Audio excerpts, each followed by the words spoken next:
apa yang terjadi dengan beliau. Beliau ini sebenarnya adalah di antara murid Abah Anom. Abah Anom itu terkenal beliau ahli zikir, ahli tarikat, ahli tasawuf, dan banyak orang bersaksi kewalian beliau. Sehingga sampai sekarang majelis zikir beliau di Suryalaya itu tetap dihidupkan. Di Pekanbaru pun dihidupkan oleh kawan-kawan. Tapi murid beliau Abah Aus ini banyak sekali pernyataan beliau yang melenceng disiarkan baik secara live atau video-video beliau yang disampaikan di pengajian-pengajian beliau. Maka guru beliau tak ada masalah, cuma penyampaian beliau banyak yang bermasalah, baik dalam akidah Islam, baik dalam syariat Islam. Saya tak hafal cakap-cakap beliau, tapi sudah banyak video beliau yang saya tengok, dan cakap-cakap beliau ini banyak yang keluar dari syariat Islam. Maka kita kalau seandainya berguru kepada beliau atau mendengar pengajian beliau, ada baiknya kita hati-hati mendengar cakap-cakap beliau dan dikonfirmasi kepada ulama yang lain yang mengerti. Ustaz, izin bertanya, di kampung saya jika ada yang meninggal kemudian disolatkan, keluarga membuatkan amplop untuk jamaah yang mensolatkan. Apa hukumnya menerima amplop solat mayit yang diberikan tadi itu? Paham ya? Jadi di sebagian kampung, saya juga baru dapat cerita waktu saya di Malaysia dari Kiai Nafis, Kiai Ahmad Bushairi Nafis. Apa kata beliau? Di Betawi itu Ustaz, itu orang untuk salat jenazah itu dikasih amplop Ustaz. Dan itu sudah menjadi kebiasaan. Ada yang seperti itu di kampungnya? Di kita mungkin jarang. Tapi ada kampung yang begitu. Maka apa hukum memberi dan menerimanya? Sama seperti makanan tadi. Kenapa orang dikasih duit? Karena keluarga merasa berterima kasih kepada orang yang menyolatkan keluarganya. Sebab doa mereka, sebab mereka mau mensolatkan yang wafat dirahmati Allah, yang wafat diampuni Allah, yang wafat di dalam kuburnya diterangi kuburnya, dilapangkan kuburnya, sejuk kuburannya. Kalau tak ada orang menyolatkan, mungkin dia sangat cemas dengan keadaan keluarganya. Maka bagian dari terima kasih keluarga diamplopi orang yang menyolatkan. Meskipun 10.000, meskipun 5.000, tapi orang yang dikasih merasa bahagia karena ada penghargaan. Jadi memberi dan menerima itu boleh. Sama dengan makanan tadi, menyediakan makanan untuk tamu yang datang takziah dan tamu menyantap makanan tadi boleh. Makanan halal, bukan makanan syubhat, bukan makanan koruptor. Apalagi kita di kampung-kampung, orang kampung itu rata-rata makanannya halal, takut syubhat, apalagi haram. Yang mereka sediakan halal, jelas yang kita makan nasi, lauknya ayam, kadang telur. Telur itu ada pula telur babi, telur anjing, kan nggak ada kan? Telur itu cuma ayam, itik, halal hewannya. Nggak ada telur dari hewan yang haram gitu. Kalau daging mungkin curiga kita, ini daging babi apa daging sapi gitu. Tapi kalau telur, nggak ada subhatnya di situ. Maka orang kampung kita biasa menyediakan makanan halal. Tanda mereka berterima kasih kepada orang yang mau mendoakan keluarganya, mau takziah, mau membacakan Yasin, mau membacakan kalimat thayyibah, sehingga keluarganya dapat manfaat dari kedatangan orang. Jadi boleh kita terima. Bahkan kalau itu sedekah, lalu sedekah tadi bisa berpahala, pahalanya bisa ngalir untuk yang sudah meninggal, sehingga bisa semakin selamat dari apa yang ditakutkan dalam kubur. Ini agak berat pertanyaan ini. Apa pendapat Ustadz tentang Abah Aus? Entah apa yang terjadi dengan beliau.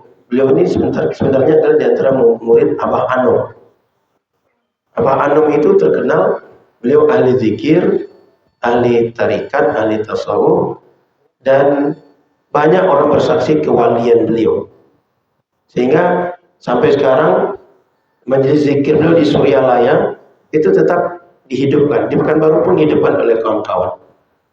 Tapi murid beliau Ambal Aos ini banyak sekali pernyataan-pernyataan beliau yang melenceng disiarkan baik secara live atau video-video beliau yang disampaikan di pengajian-pengajian beliau.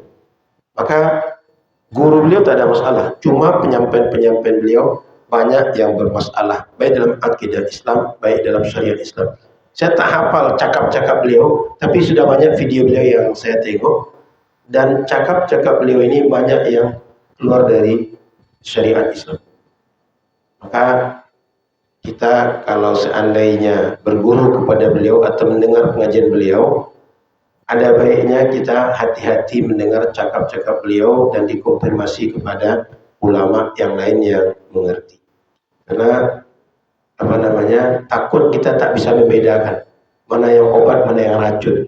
Rupanya yang kita santap racun, bukan obat. Kita pengen sehat dengan obat, tapi karena tak tahu racun yang kita santap. Hati-hati, jangankan agama, masalah badannya kita hati-hati, takut salah santap.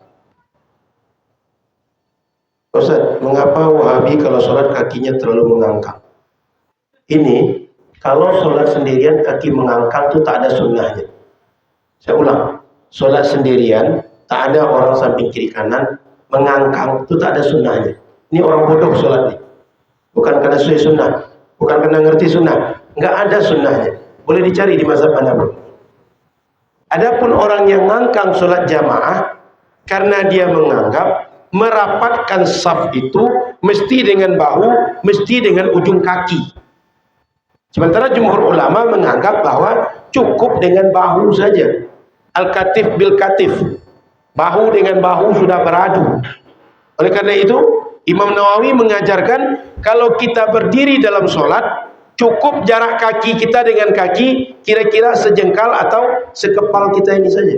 Supaya kalau berdiri itu tak terlalu mengangkang, juga tak terlalu rapat. Karena terlalu mengangkang itu tak nyaman kita berdiri lama-lama. Kalau rapat itu mudah oleng. Oleng kanan, oleng kiri. Maka dibuat berdiri itu yang proporsional. Yang rapat itu ini.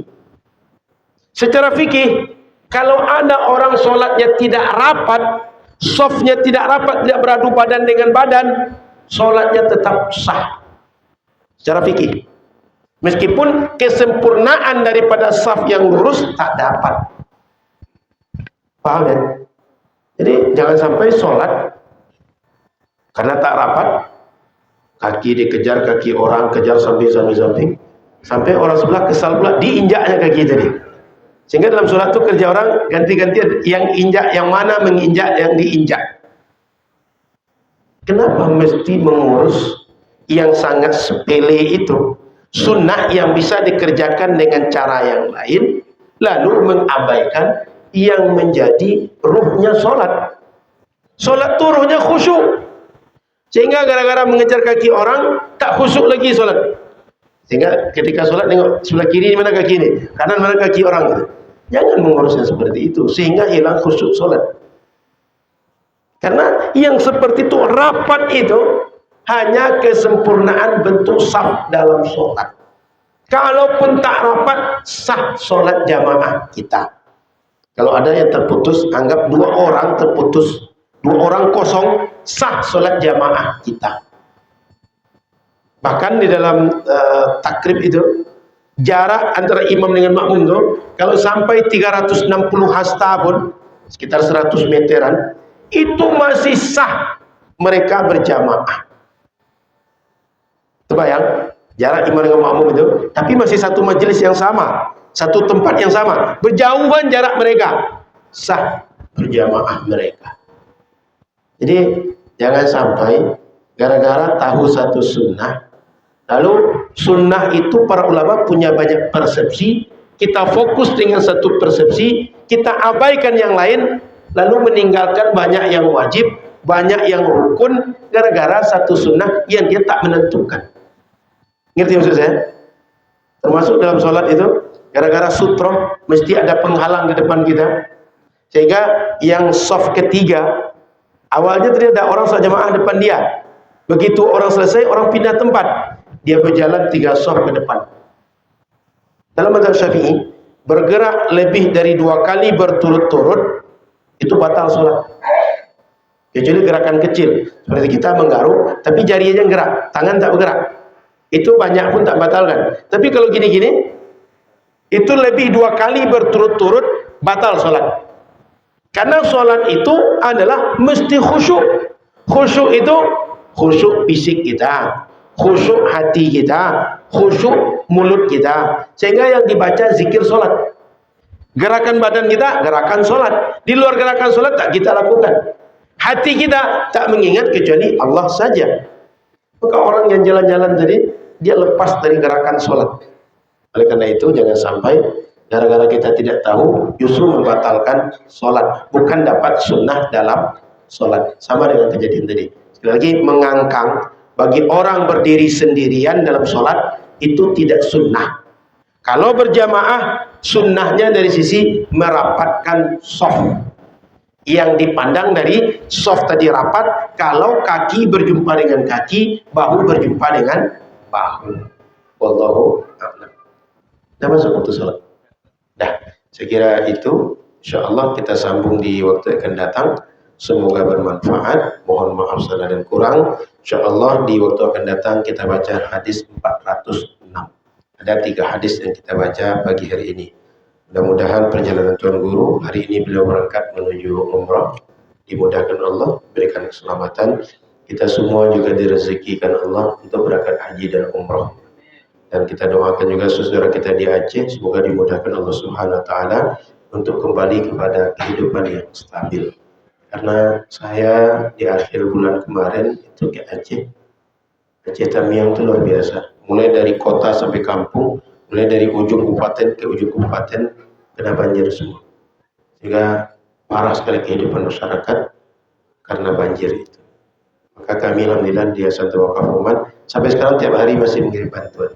Tapi melalui sahabat buas di Aceh, kemudian kawan-kawan kita yang ada di Langkat yang dekat dengan Aceh Tamiang. Karena Langkat Aceh Tamiang itu sekitar 2-3 jam. Sehingga mudah mengantarkan bantuan. Yang di Aceh bagian ke Aceh Utara, Aceh Tengah, ada kawan-kawan kita dari Langsa, dari Banda Aceh yang mengantarkan bantuan.